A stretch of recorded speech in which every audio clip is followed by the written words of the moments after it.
The importance of being earnest, I'm holding a jug, but let's ignore that now. I hope you enjoyed the show. It's in 3 parts. After the first act, there'll be a 5-minute break. After the second act, there's going to be a 15-minute break, so like I said, it's quite a lot for you to take in. I'll remind you closer to the time what's going to happen. The drinks that are out front will be available if you partake in halfway through. And also, if you want to run over to Cooper's after Act 2, run fast, but not the glass, because that's not very safe. The toilets are just out of this door, left, and on the left. Yeah? Left, yeah. Sure. And I really hope you enjoy it. We're the co-directors. Do you know what to say? Enjoy it. I'd give my speech at the end. Brilliant. Brilliant. I think that mystery. Right. Everybody, I hope you enjoy it because obviously we've gone to every expense for lighting.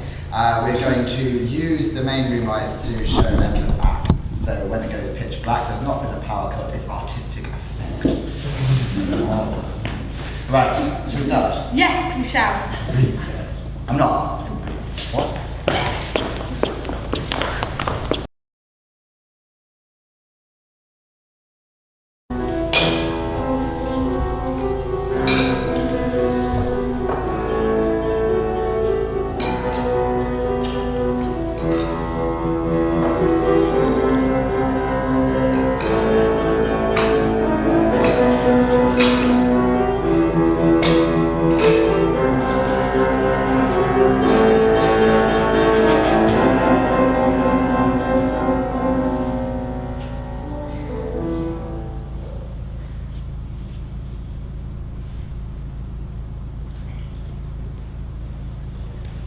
Did you hear what I was playing, Lang? I didn't think I'd like to listen, sir. Oh, I'm sorry for that, for your sake. I don't play accurately. See, anyone can play accurately. But I play with wonderful expression. As far as the piano is concerned, I think sentiment is my forte. I keep signs for life. Yes, sir.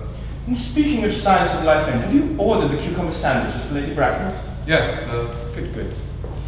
By the way, Lang, I noted from your diary that last Thursday night when Lord Sherman and Mr. Worthing dined with us, 8 bottles of champagne I entered that hadn't been consumed.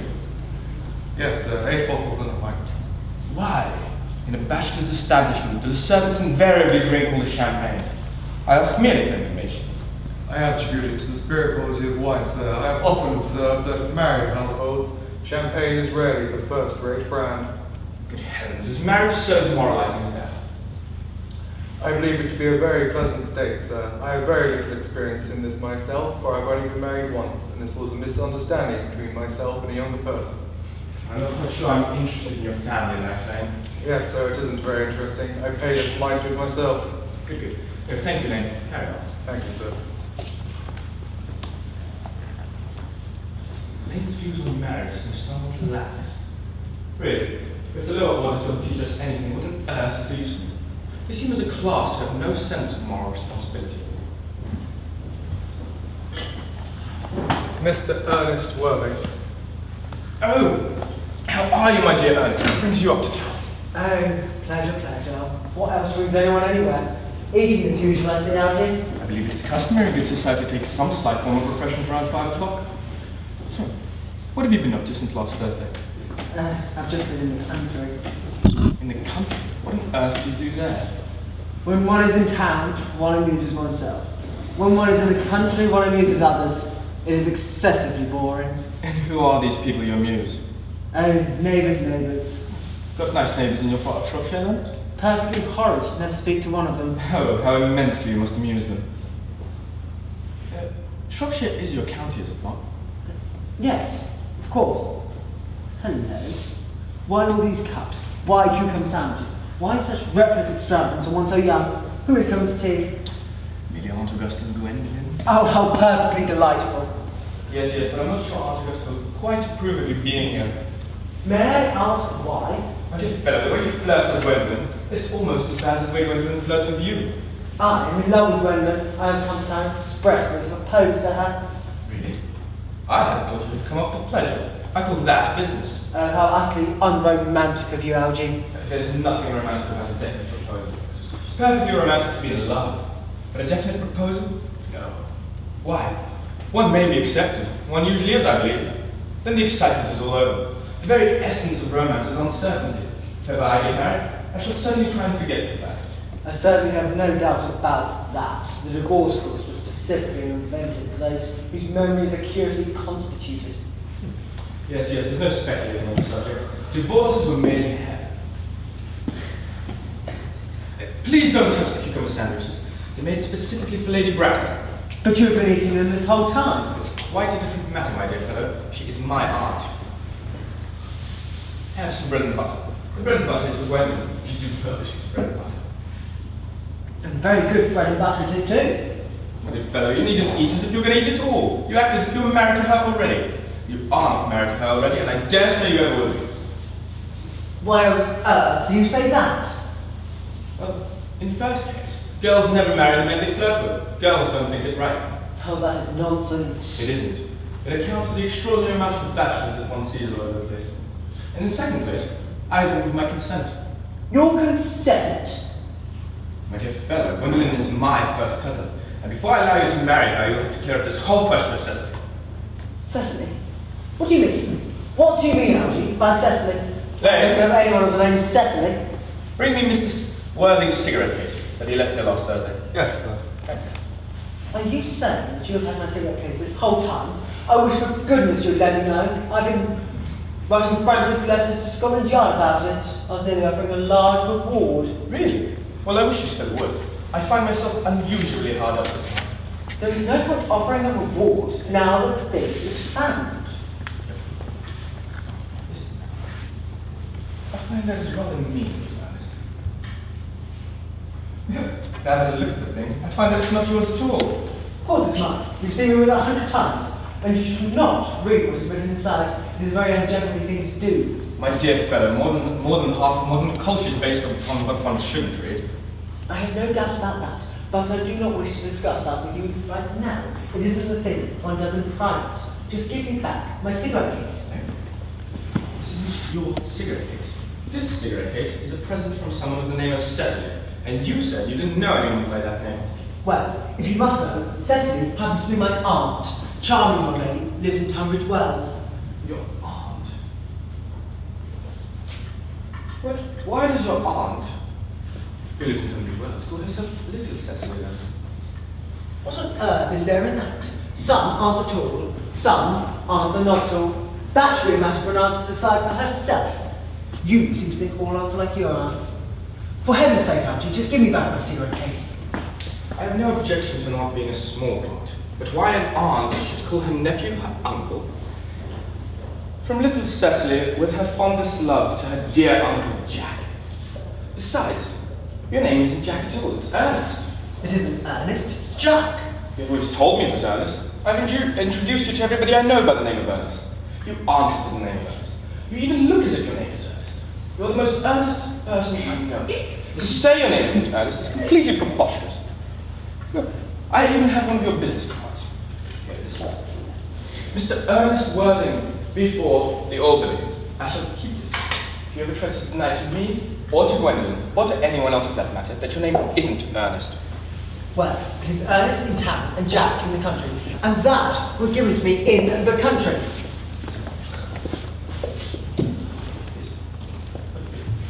So why was it given to you in the country? My dear fellow, you talk exactly as if you were a dentist. It is a very vulgar thing to talk like a dentist when one isn't a dentist. It produces false impressions. But that's exactly what dentists do, isn't it? But if I always thought you to be a confirmed bumbrist, and I'm quite sure of that. Bumbrist? What on earth do you mean by bumbrist, Algie? I shall reveal to you the name, the meaning of this incomparable expression. Once you tell me why you're Ernest in town and Jack in the country. Fine, but produce my cigarette case first. Yes? Now go on, and pray your explanation be improbable. There was nothing improbable about my explanation at all. In fact, it's perfectly ordinary. Old Mr. Thomas Cardew, who adopted me when I was a young boy, in his will made me guardian to Miss Cecily Cardew. Cecily, who addresses me as uncle for motives of respect you could not possibly appreciate, lives in my country house under the admirable governess, Miss Prism. And where's in the country is this? I don't know why you ask. You shan't be invited. But I can tell you one thing. It is not in Shropshire. I just told you that. I've bunburyed all over Shropshire on 2 separate occasions. Now go on. Why are Ernest in town and Jack in the country? I don't know if you're hardly serious enough, but when one is given the position of guardian, one has to adopt a very high moral tone. And, as a high moral tone can't conduce much to one's health or one's happiness, I have always pretended to have a younger brother of the name of Earnest, who lives down here in the alley, and gets the most dreadful scrapes. That is the truth, pure and simple. The truth is rarely pure and never simple. If it were either, modern literature would be very tedious. I have no doubt about that. Literary criticism is not your forte. You'd much better leave it to people who haven't been to university. They do it so well in the daily papers. What you really are is a bunburyist. It's quite right in saying you are a bunburyist. You're actually one of the most advanced bunburyists I know. What on earth do you mean, Andy? You have invented a valuable younger brother by the name of Earnest, so that you're able to come to town as often as you'd like. I have created an invaluable, permanent invalid called Bunbury, so that I may be able to trot down to the country whenever I like.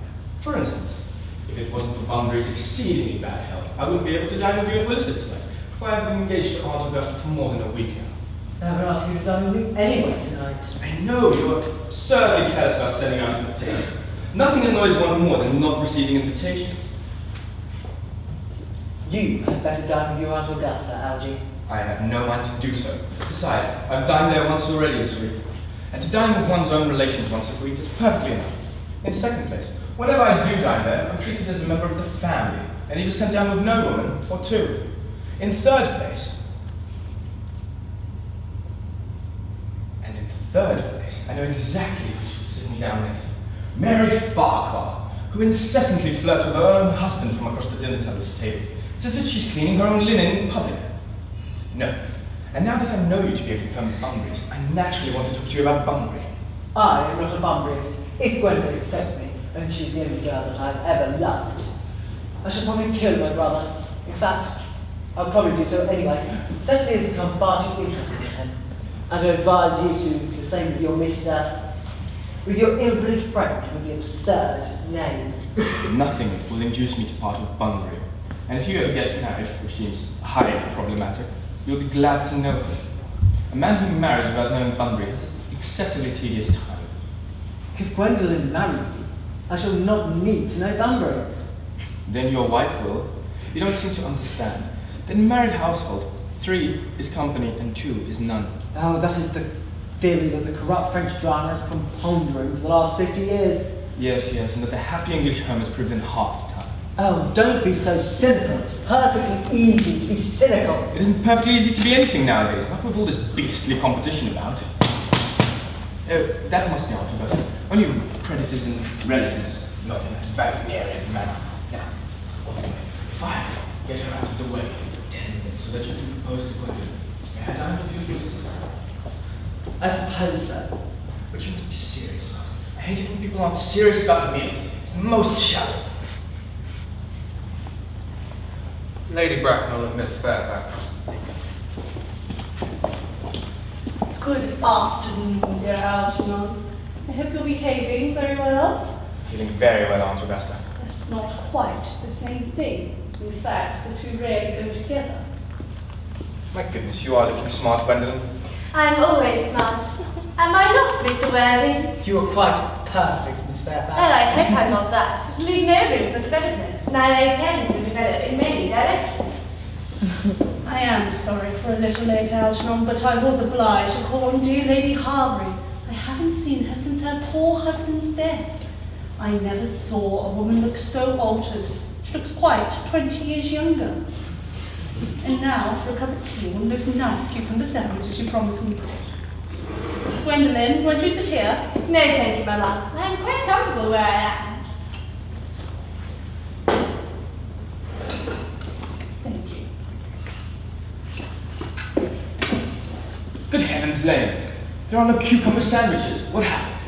I went down to the market twice this morning, sir. They had no cucumbers. No cucumbers? No, sir. Not even for any money. Good heavens. That will do, thank you. I'm sorry, Aunt Augusta. Apparently there were no cucumbers in the market today, not even for ready money. It makes no matter, Algernon. I had some crumpets with Lady Harbury, who seems to me to be living entirely for pleasure now. I hear her hair has turned quite gold from grief. Indeed, it has changed its colour, though from what cause I of course cannot say. I have quite a treat for you tonight, Algernon. I'm going to send you down with Mary Farquhar. She's such a nice woman and so attentive to her husband. It's delightful to watch them. I'm afraid I'm going to have to give up the pleasure of dining with you tonight, Aunt Augusta. I hope not, Algernon. Put my table completely out. Your uncle will have to dine upstairs. Fortunately, he's accustomed to that. Yes, but I've just received a telegram from the country stating that my poor friend Bunbury has fallen rather ill. They seem to think that I should be by his side. Well, this Mr. Bunbury seems to suffer from curiously bad health. Yes, Bunbury's a poor dreadful invalid. Well, I think, Algernon, that it's high time Mr. Bunbury made up his mind whether he's going to live or to die. This shilly-shallying question is quite absurd, and I do not approve of modern sympathy with invalids. Consider it morbid. Illness is hardly a thing to be encouraged in others. Health is the primary duty of life, and always going to your poor uncle. But there seems to be no improvement as far as his ailment is concerned. I would be obliged if you could tell Mr. Bunbury from me not to have a relapse on Saturday, for it is my last reception, and we'll want something that will encourage conversation, particularly at the end of the season when everyone has said whatever they had to say, which in the first was probably not much. I'll speak to Bunbury. I'm sure he'll be all right by Saturday. As for the music, you see, that's a problematic matter. If one plays good music, people don't tend to listen. If one plays bad music, people don't tend to talk. But if you could kindly follow me to the next room, I shall go over the program with you. Thank you, Algernon. It is very thoughtful of you. I'm sure the program will be delightful after a few explications. Though French songs I cannot possibly allow. People are always shocked and laugh, which is vulgar. German, however, is a thoroughly respectable language, and indeed I believe it's so. Gwendolyn, you will accompany me. Certainly, Mama. Charming day, Miss Fairfax. Pray, don't talk to me about the weather, Mr. Worthing. Whenever one talks to me about the weather, I'm almost certain that they mean something else. And that makes me so very nervous. I do mean something else. I thought so. In fact, I'm never wrong. And you will allow me to take advantage of Lady Brandon's temporary absence. I certainly advise you to do so. Mamma has a way of bursting into rooms suddenly, which I've quite often had to speak to her about. Gwendolyn, ever since I have met you, I have adored you more than any girl I have ever met. Since I met you. Yes, I'm quite aware of the fact, and that I wish that in public, if at any rate, you'd be more demonstrative. For me, I've always had an irresistible fascination. Even before I met you, I was indifferent to you. We live, Mr. Worthing, as I hope you know, in an age of ideals, and it has always been my ideal to love someone by the name of Earnest. As soon as Algie told me I had a friend called Earnest, I knew I was destined to love you. Oh, Gwendolyn, do you really love me? Passionately. Oh, you don't know how happy you've made me. My own Earnest! But do you mean to say that you could not love me if my name is anything but Ernest? But your name is Earnest. Yes, but supposing it wasn't Ernest. That's Love me clear. then? Sorry, that is clearly a metaphysical speculation, and like most metaphysical speculations, has no actual fact at all to the actual reference of real life. Perfectly, darling. To speak quite candidly, I don't care much for the name of Ernest. I don't think it suits me at all. It suits you perfectly. It's a divine name. It has music of its own. It produces vibrations. Oh, really, Gwendolyn. I think there are much nicer names out there. Jack, for instance. A charming name. Jack? No, there's not much music in the name of Jack. If any at all, indeed. I have known several Jacks in the past, and they were all without doubt more than usually plain.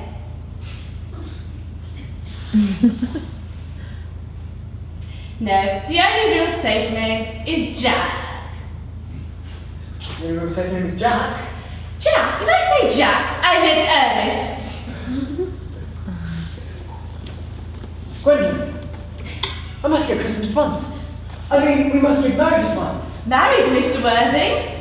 Well, You know that I love you, and you have not led me to believe that you are far from indifferent to me.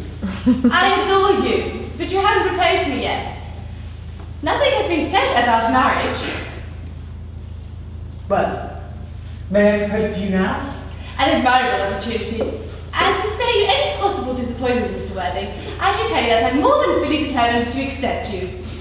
Oh, Gwendolyn! Yes, Mr. Worthing, what have you to say to me? You know what I have to say to you? Yes, but you don't say it. Gwendolyn! Will you marry me? Of course I will! How long you've been about it. Well, I must say, you haven't had much experience in proposing. But you are the only girl I've ever loved. Yes, but men often practice for proposal. I know my brother Gerald does. All my girlfriends tell me so. What wonderfully blue eyes you have, Ernest. They are quite blue. I hope you always think of me like that. Especially in company with Mr.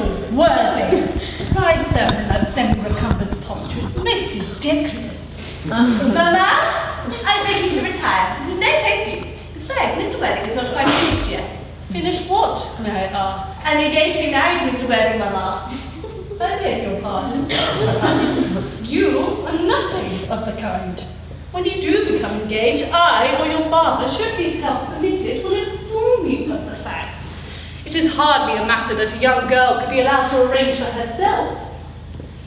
And now, I have a few questions to put to you, Mr. Worthing. While I'm conducting my inquiries, you'll wait below for me in the carriage, Gwendolyn. Mamma? The carriage. Gwendolyn, the carriage. You can take a seat, Mr. Worthing. Thank you, Lady Bracknell. I'll prefer to stand. I feel bound to tell you that you're not down on my list of eligible young men. Although I have the same list as the Duchess of Bolton. We work together, in fact. However, I am quite ready to enter your name, should your answers be what a really affectionate mother requires. Do you smoke? Well, yes. I must admit I smoke. I'm pleased to hear it. A man should have an occupation of some kind. There are far too many idle men in London as it is. How old are you? 29. A very good age to be married at. Though I am of the opinion that a man who desires to be married will either know everything or nothing. Which do you know? I know nothing, Lady Bracknell? I'm pleased to hear it. I do not approve of anything that tampers with natural ignorance. Ignorance is like a delicate exotic fruit. Touch it and the bloom is gone. Fortunately, in England at any rate, education proves to be of no effect whatsoever. If it did, it proved dangerous to the upper classes and probably lead to violence and brought the swear. What is your income? Between 7,000 and 8,000 a year, Lady Bracknell. In land or in investment? In investments, chiefly. That is quite satisfactory. What between the duties expected of one during one's lifetime and the duties exacted of one after one's death, land ceases to be both a profit or pleasure. It provides one with position and prevents one from keeping it up. That is all that can be said about land. Well, I do own a country house with some land to it. About 1,500 acres, of course. But I don't rely on that for my real income. No. As far as I can make out, the only people that make anything of it are the poachers. A country house? How many bedrooms? That makes no matter. You have a townhouse, I hope. A girl with a sweet, unspoiled nature like Gwendolyn could hardly be expected to reside in the country. Well, I own a house in Belgrave Square, but it is let by the year to Lady Bloxham. I can get it back whenever I like, at 6 months' notice. Lady Bloxham? I don't know her. Oh, she goes about very little. She is a lady considerably advanced in years. Nowadays, that is no guarantee for respectability of character. What number, Belgrave Square? 149. The unfashionable side. I knew there was something. But that could soon be altered. Do you mean the fashion or the side? Both if necessary, I presume. What are your politics? I'm afraid I really have none. I'm a Liberal Unionist. They count as Tories. They come to dinner, or come in the evening at any rate. And now to minor matters. Are your parents living? I'm afraid I have lost both my parents. Both. To lose one parent, Mr. Worthy, may be considered a misfortune. To lose both seems like carelessness. Who was your father? He was evidently a man of some wealth. Was he born in what the radical papers call the purple of commerce, or did he rise from the ranks of the aristocracy? I'm afraid I really don't know. The fact is, Lady Bracknell, I said I had lost my parents. It would be nearer to the truth to say my parents seem to have lost me. I don't really know who I am by birth. I was found. Found? The late Mr. Thomas Cardew, an old gentleman of a very kind and charitable disposition, found me and gave us the name Worthing, as he happened to have a first-class ticket for Worthing in his pocket at the time. Worthing is a place in Sussex. It is a seaside resort. And where did this charitable gentleman with the first-class ticket to this seaside resort find you? In a handbag. A handbag? Yes, Lady Bracknell, I was found in a handbag. A somewhat large, black leather handbag, with handles to it. An ordinary handbag, in fact. And in what locality did this Mr. James or Thomas Cardew find this ordinary handbag? The cloakroom at Victoria Station. It was given to him as a mistake for his own. The cloakroom at Victoria Station? Yes, the Brighton line. The line is immaterial. Mr. Worthy, I feel somewhat bemused at what you have just told me. To be born, or at any rate bred, in a handbag, whether it had handles or not, seems to me to remind one of the worst excesses of the French Revolution. And I presume you know what that unfortunate movement led to? The locality of the handbag and the cloakroom at the railway station might serve to conceal a social indiscretion has been hidden before now. But it hardly can be regarded as a good basis for a recognised position in good society. Then what would you advise me to do, Lady Bracknell? You must know I'll do anything to ensure Gwendolyn's happiness. I would strongly advise you, Mr. Worthing, to acquire some relations as soon as possible, and to make a definitive effort to produce one parent of either sex before the season is quite over. I don't know how I could possibly do that. I can provide the handbag at a moment's notice. It's in my dressing room at home. That really should be enough for you, Lady Bracknell. Me, sir? What has it to do with me? You can hardly imagine that Lord Bracknell and myself would allow our only daughter, a girl brought up with the utmost care, to marry into a cloakroom and born alive to a parcel. Good morning, Mr. Worthing. Good morning.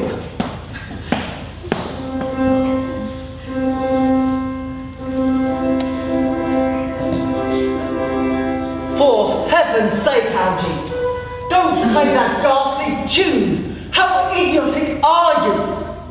Didn't go off all right, old boy. You don't mean to say that Gwendolyn refused you. That's simply her way. It's most in the nature of her. She's always refusing people. Gwendolyn is right as a trivet. Her mother, on the other hand, is quite unbearable. She is a real gorgon. I don't even know what gorgon is, but she is a monster at any rate, without being a myth. Which is really unfair. Oh, I suppose I shouldn't talk about that, about your aunt like that in front of you, should I, Algie? That's quite all right, old boy. I love hearing my family relations abused. See, relations are simply a tedious pack of people that haven't the remotest knowledge of how to live, nor the smallest instinct of when to die. Oh, that is nonsense. It isn't. Well, if that were true, I would shoot myself. You don't suppose that Gwendolyn will turn out like her mother in, I don't know, 150 years? All women turn out like their mothers. That's their tragedy. No madness, and that's his. Is that clever? It's perfectly phrased, as any observation in this society should be. I'm sick of all this cleverness. All you see nowadays are clever people becoming a public nuisance. What happened to all the fools? I dare say we have some fools left. What on earth do they talk about? Clever people, I should imagine. What fools? So, have you told Gwendolyn about you being Earnest in town and Jack in the country? Don't blurt these things out, dear boy. How extraordinary ideas you around how to treat women you have. The only way to treat a woman is to make love to her if she's pretty, and to somebody else if she's not. Oh, that is nonsense. It isn't. It's a great truth. What about your profligate Earnest? Oh, I shall probably still kill him off at some point. But won't Miss Cardew feel it a great deal? Oh no, Cecily isn't one of those silly romantics. She goes for long walks, has a capital appetite, and pays no attention to her lessons. No, I shall probably say Earnest died of broad of apoplexy, or something like that. Apoplexy? Lots of people die from apoplexy quite suddenly, don't they? Well, yes, but it's hereditary, isn't it? It's the sort of thing that runs in families. No. You had much better say he was carried off by a severe chill. Fine, that sounds about right. My brother Earnest was carried off in Paris from a severe chill. That gets rid of him. Yes. But I'd rather like to see Cecily. And I will be damn certain that you never will. She is only 18 and excessively pretty. And have you told Gwendolyn that you have an excessively pretty ward that's only just turned 18 living with you? Again with these extraordinary ideas you have, I am quite sure that Cecily and Gwendolyn will be calling each other sisters 30 minutes after they meet. Oh, women only do that when they've called each other every single name under the sun. Oh, that is nonsense! It isn't. Now, good fellow, are we going to go to dinner or not? You know it's nearly 7. It's always nearly 7. Yes, but I'm hungry. You're always hungry. What shall we do after dinner? Go to the theatre? Oh no, I can't bear to listen to things. Well, how about we trot down to the club? Oh no, I couldn't stand talking to people. Why don't we go to the Empire around 10? Oh no, that means looking at things. It's really silly. Well, then what shall we do? Nothing. Nothing? It's terribly hard work doing nothing. Well, unless there's no obligation, of course. Perfectly easy, then. Miss Fairfax. Gwendolyn, upon my word. Algy, kindly take your back. I have something very particular to say to Mr. Worthy. I don't think I can allow this. Algy, you always adopt a strictly immoral nature towards life. You are not quite old enough to do that. May and one. We shall never be married. From the expression on Mamma's face, I fear we never shall. Oh, Gwendolyn. Few parents nowadays have any reference at all to what their children have to say. The old-fashioned respect for the young is fast dying out. And though I may marry, and marry often, nothing she can do can change my eternal devotion to you. Gwendolyn. Your story, well, your romantic story of your origins, as related to me by my ma with unpleasing comments, has naturally stirred the deeper fibres of my nature. For me, you have always had this irresistible fascination, and your character makes you inquisitively incomprehensible. Your town address in the album I have, what is your address in the country? The Manor House, Walton, Hertfordshire. There's good postal service there, I suppose.